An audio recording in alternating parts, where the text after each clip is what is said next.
Hello guys, welcome to SRG world. ఈరోజు నేను మీ ముందుకు కొత్త డ్రామాని రివ్యూ చేయబోతున్నాను, and that is find your self.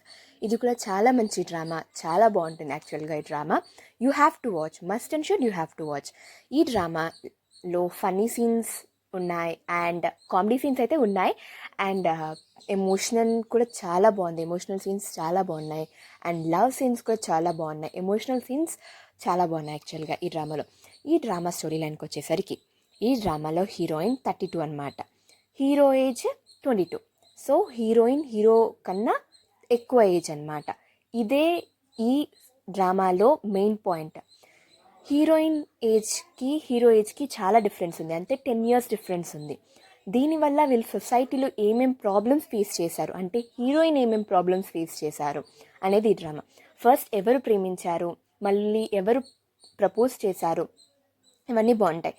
ఆ తర్వాత ఆ హీరోయిన్ని ఇంకో అతను ప్రేమిస్తుంటాడనమాట. తన వల్ల హీరోయిన్ కాన్సిక్వెన్సెస్ ఫేస్ చేస్తూ ఉంటారు. అండ్ ఇలానే ఒక 2-3 లవ్ స్టోరీస్ కూడా ఉంటుందన్నమాట కాంబినేషన్గా. సెకండ్ లీడ్గా 2 లవ్ స్టోరీస్ ఉంటుంది వీళ్ళతో పాటు. అండ్ ఇది మెయిన్ ఏంటంటే heroine 32 and hero 22. Because of that they will face చాలా కాన్సిక్వెన్సెస్, అంటే ప్రాబ్లమ్స్ ఫేస్ చేస్తారనమాట హీరోయిన్.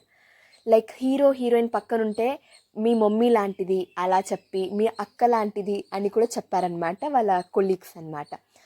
వాళ్ళ లవ్ని అందరి ముందర చెప్పాలి అంటే వాళ్ళ ఏజ్ డిఫరెన్స్ వల్ల వాళ్ళు ఏమనుకుంటారు అని వీళ్ళు భయపడతారనమాట. అదే మెయిన్ పాయింట్ ఇక్కడ.